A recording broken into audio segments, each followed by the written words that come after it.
He loved me, but he hated me. He was unbelievably caring 1 minute and then extremely mean the next. He was happy in one moment and completely infuriated the next. He was excited 1 minute and bawling and crying the next minute. These are a few paradoxes that describe the human that I worked under in the early days of my career.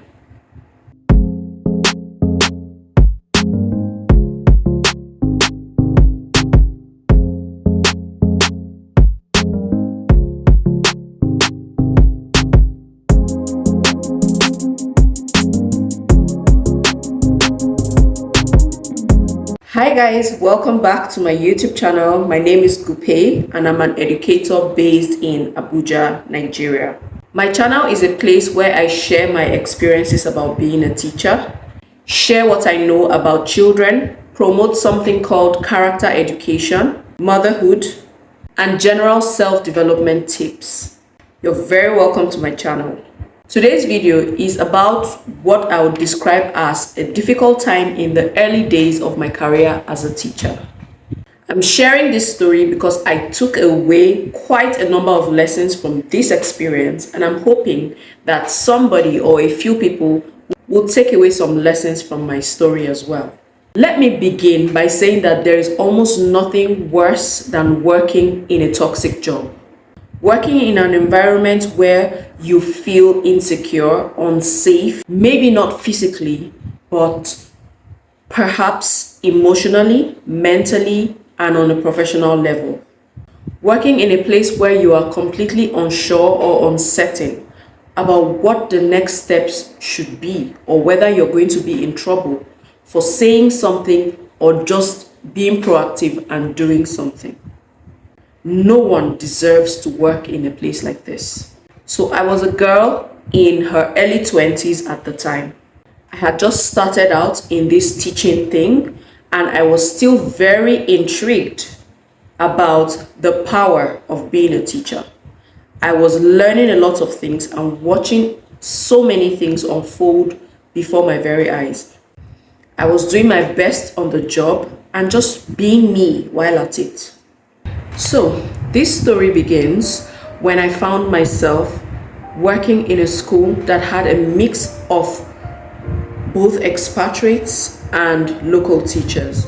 So the first thing I noticed when I got into the school was that every single class had at least 2 teachers, and I'm speaking about the primary school section of the school.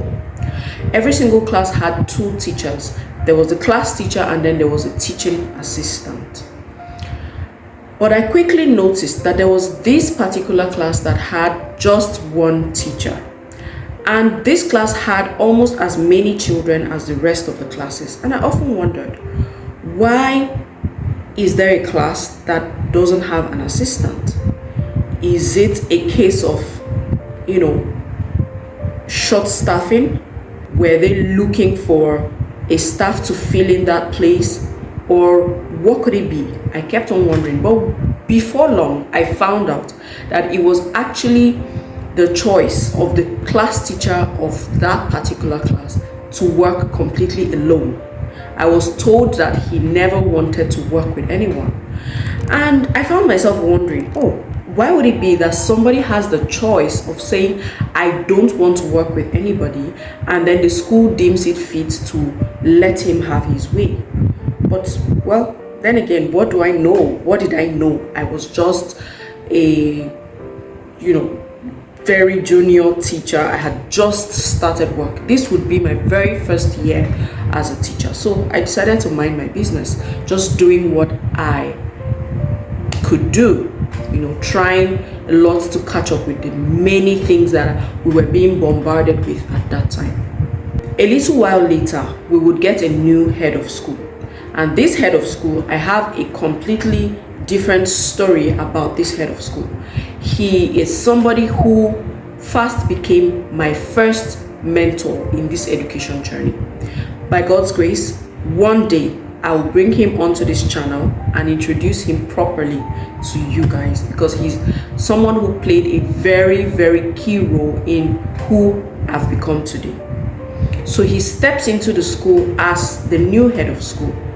And it didn't take a long time for him to say, look, it's not possible for every other class to have 2 teachers in the class and then one particular class is not playing by the rules. And you cannot tell me that you don't want an assistant. And then I heard that this guy, who was the teacher of this class working alone, was summoned to, the management meeting, and he was told that he was going to have to take on an assistant. And of course, in his usual way, don't worry, you'll find out why I'm saying it's in his usual way, he made a big fuss about it and tried to threaten everybody that he was going to leave the school and all that. But the head teacher wouldn't budge. And then at the end of the day, they arrived at a bargain, and he said, the only way I'm going to accept an assistant in my class is if I can have the choice to choose the assistant for myself. And then the head of school, or the head teacher, said, fair enough. And they asked him, who would you like to work with you as an assistant? Guess who he chose? Yours truly. He said he would only want to work with me. Oh my goodness. When this news went around the school, everybody felt really sorry for me, and everybody was wondering how I was going to cope with it. And the reason why it was this way is because this human being was a very difficult person. He didn't get along with anybody. Even the few people he got along with, he would be fine with you in one moment, and then before you know it, he has flipped, and it has become fireworks. So everybody was wondering, how are you, this nice quiet girl, going to be able to cope with this crazy guy? But I wasn't really fazed. One thing about me is that I've always been a very open-minded person. In spite of what I might have heard about anybody or any situation, when I step into the situation, I always go with an open mind to experience things for myself and then make my choices and my decisions. And so I took it up as a challenge and I went in. Not that I had much of a choice, but I just had to do it. And so I went in and I started working with him. And let me tell you that we had a very crazy relationship, because in one moment we were the tightest buddies. We had inside jokes, in our classroom. We worked so well together. In some moments we used to gossip. We used to gossip, the other staff sometimes. Of course, he would bring these things to me, and he was my boss, so I would indulge him. We would laugh about it, and then in the next moment he has flipped.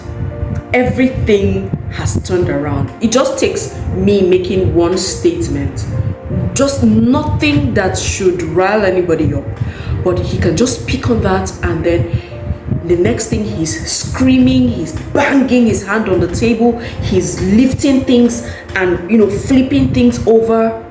And the worst part of this behavior is that he was doing it with the children in the class watching. There were so many issues, it was such a tense environment that you didn't know when to let your guard down. Sometimes I would come into school and he would greet me like really happily, like he's so happy to see me. He can't even wait to give me updates on what happened the night before or something. But then it's always short-lived. Before I know it, something happens.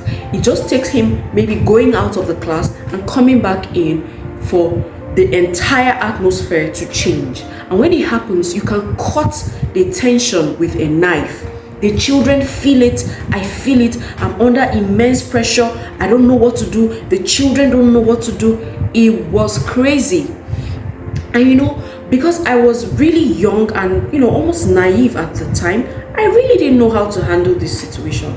I couldn't even talk to anybody because it was like I felt at that time that I wasn't really going to be given that much of an attention, because I felt like I didn't have much to bring to the table at the time. In hindsight, when I think about it, I think I should have spoken up, because the kind of head teacher that I had at that time, he would have listened. But I feared that if I took it, if I escalated what was happening in the class, maybe they would just say, oh, we're going to speak to him, we'll make sure things improve, and then they'll leave me in that situation. I was terrified of that happening, because it was going to be a situation of them throw me back into that situation, and it was going to get worse.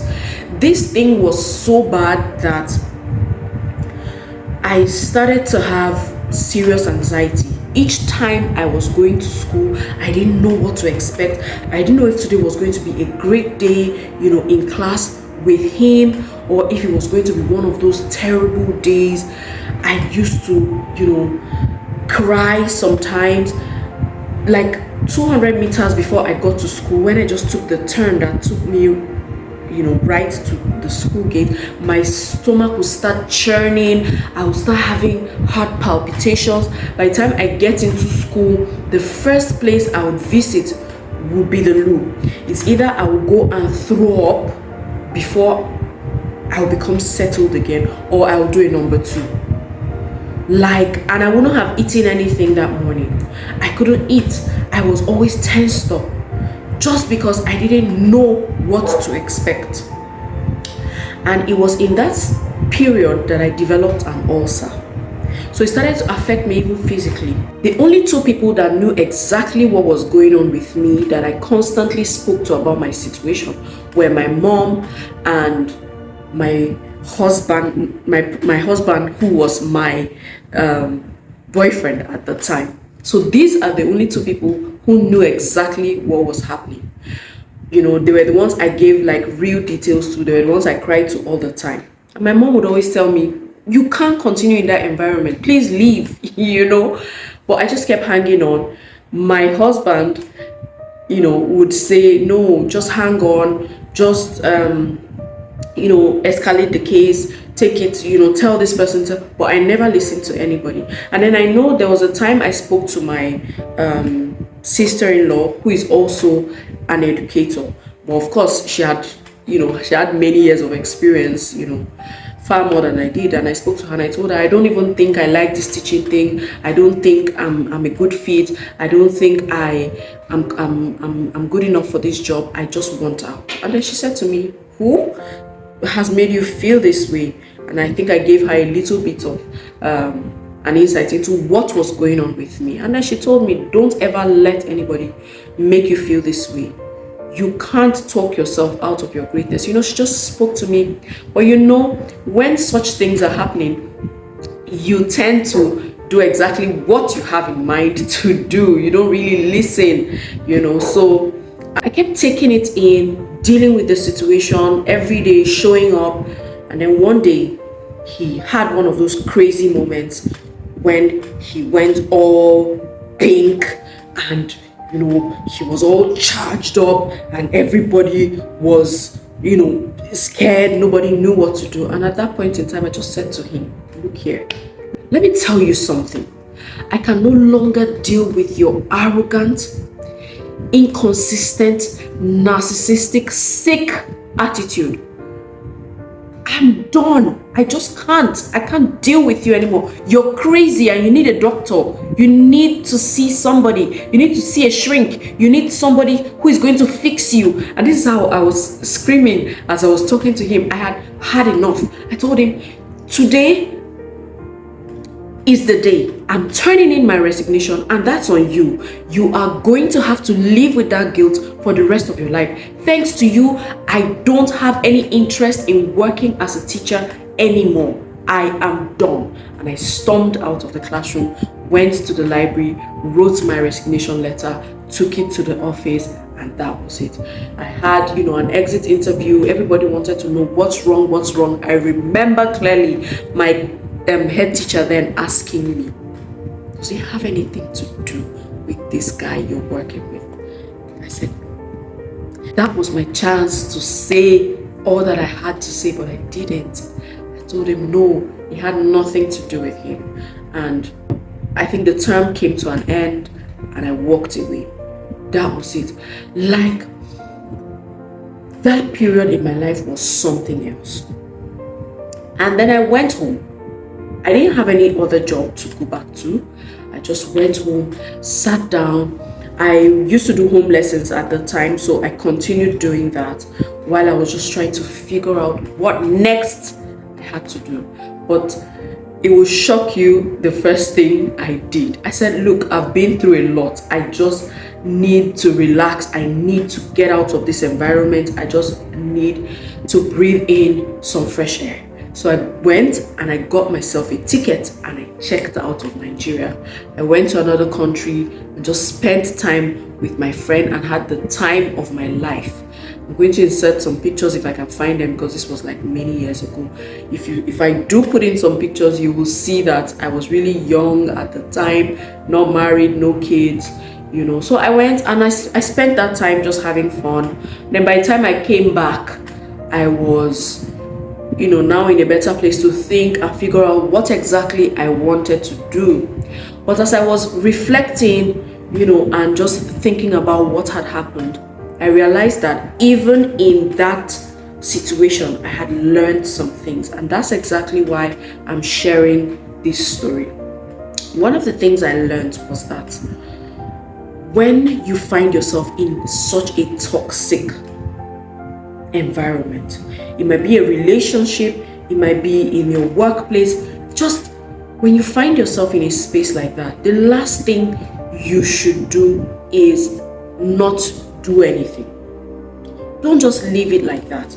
I know that I could have handled it in a better way. Yes, you know, like I said, I was really young then. I didn't really I didn't know what to do. So for me, I felt like running away was my best bet, you know. And I think I've made a mistake a few times, but I'm learning that running away is not always the answer or the solution to things. Don't sit down and just keep taking it. It took a toll on my health. I'm dealing with an ulcer from that period of my life till today. I still have an ulcer. That was the history. That was where I developed an ulcer from, which I am still dealing with today. Always do something. Yes, I may have handled it better, but I am proud of myself for actually taking myself out of that situation, because I was going crazy. I had so much anxiety. It was crazy. This video has, you know, because it's time bound, I can't go into the details of everything, but it was really crazy. So the first thing you want to do is do something.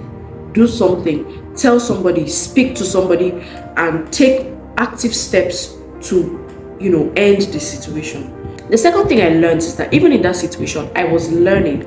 I had things that I was learning from the person who was doing this. Now, let me tell you something. This guy was a super teacher. Like, he was a very good teacher. He was a teacher that everyone would want their kids to learn under, if you don't know the other side of him. Because when it came to expertise and execution, he was like 100%. When it came to content, knowing how to deliver the thing, most of my best practices as a teacher, I learned from him. Organizational skills, 100%. Professionalism in some ways. For instance, he was always the first person to show up at work. He was always the first person to resume at work. So I was saying that people who have worked with me know that for most part of my career, for most part of, you know, actively being an educator, I have always had young kids, but I've always tried to be early to my job. You know, I can be late for parties. Yes, the African time syndrome enters me when it is not a professional environment. I can be late for parties, I can be late for, like, you know, hangouts and stuff like that. But when it comes to like my job, I don't even play with it. And I think I probably got that from him. There are so many other things. Classroom management, I would have to say this. I learned some good tips for classroom management from him, for sure. But then there were some aspects of his classroom management that I didn't agree with.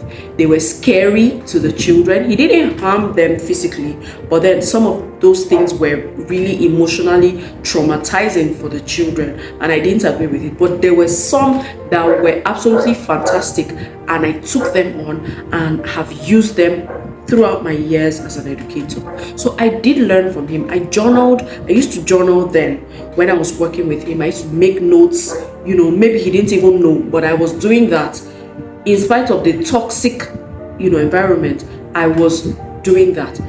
He was a kind of teacher who was extremely fun, with his children. He played with his children to the point where it was crazy. But when he flipped, the children were always in shock, and it was terrible. It was a dangerous thing for the children. So I learned the part of being able to play with your children, but then transitioning in a healthy way. I tried to pick that for myself, transitioning from being playful with children in a healthy way to taking them back to that space where they should be serious and ready to learn. So I made sure that I learned everything that I could from him. I think another thing that I learned from that situation is that most of these bullies, workplace bullies, these narcissistic people, one thing they fear the most is you standing up to them. I cannot forget that last day when I actually told him that I was done with him. The tone that I used, to pass my message across, he was shocked. He never believed that I had it in me to stand up to him like that. So that's one thing, and that's what I tell children when I talk to them about bullying. You must be able to stand up for yourself and not cower in fear. I think that's one of the things. Because I kept being silent about how he was treating me, he thought that he could do it. And one funny thing about it is that it was like I was in a relationship with him. It was really funny because each time we had any of those blowouts where he would, go crazy, the next morning I'll come to work and he'll be with a tissue and he'll be crying. I'm so sorry. I'm so sorry about yesterday. I'm so sorry. Please, it won't happen again. And all that. Yes, I heard all of that. It was the most dramatic period of my professional life, I have to tell you. So that's one thing I learned. You need to stand up for yourself. Of course, that was a long time ago. That's not something I feel can happen to me now. The last and final thing I learned from there is that I don't want to be that person that makes a work environment uncomfortable for the next person. Yes, I know that I've been faulted for this many times. I've been faulted for this. Some people think that I spoil the people that I work with, but that's not how I see it. The way I see it, people are at their best when they are in a conducive workplace. One thing I try to do is that when you are underperforming, I let you know and I remind you of what the standard is. I don't get tired of doing it. I keep doing it. But I don't think that there's any benefit in trying to put people down just because you want to get work done. I have never understood it. I will never understand it. In spite of my critics, in spite of all the people who think that, it's a wrong approach, I still will never understand why the best approach should be putting people down, oppressing people to get work done. No, I just think that a work environment should be a happy place. I don't like bad energy. Once there's bad energy around me, it affects me. It affects my own work. And I think that being in that situation with this guy that I worked with, one thing I didn't mention is that not only was he the class teacher of the class I was working in, he was actually my line manager. So he was heading the key stage that I was working in. So if I was to escalate the case, it was actually going to be above, I didn't have any other line manager to go to. I had to go to the senior management. So I just don't want to be the person that puts people in an oppressive situation. I don't want to be the person that puts people in an oppressive situation in order to get work done. I want people to be happy serving. I want people to be happy doing the work that they do. I want people to be, in an environment where they are able to open up and receive correction. I want to do things properly. I don't want to bully anybody. I don't want to make anybody sad. I don't want to make anybody angry. But I'll correct you if I need to. Okay? So, and if you know me, that's how I am. Even in my house, even with our domestic staff is the same way. I don't like bad energy. Once I sense that somebody is being negative around me, it starts to affect me and I hate it. I really don't like it because it reduces my productivity, and I feel like it reduces the productivity of everybody working together as a unit. So that period taught me how not to be as a boss or as a leader. Okay, so yeah guys, that's pretty much it. I actually have a meeting to catch up with. That's why I insisted on continuing this recording in spite of the barking dog. So I just hope that I haven't left out some of the things that I had to say.